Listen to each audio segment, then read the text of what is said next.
Hello, Professor Smart. Today I will talk about price elasticity in the coffee market and overview. What is price elasticity of demand? Price elasticity of demand measure how much the quantity demand of a product changes in response to a change in price. Coffee as an economic good.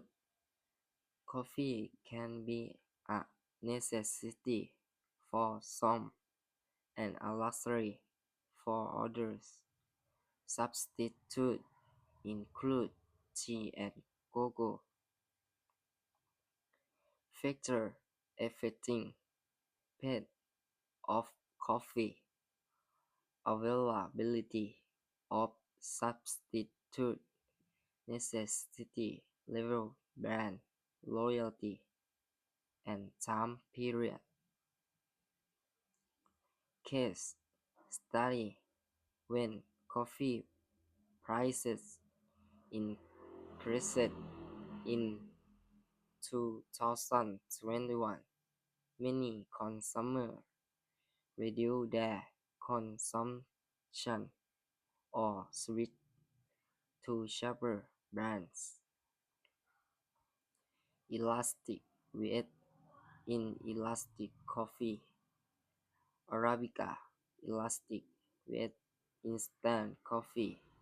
Inelastic consumer of premium coffee respond more to price changes. Future trends effects. Coffee demand may increase. Consumer will likely shift toward sustainable brands. Con- Conclusion references. The coffee market shows different elasticity levels depending on brand, quality, and consumer behavior. Goodbye. Thank you.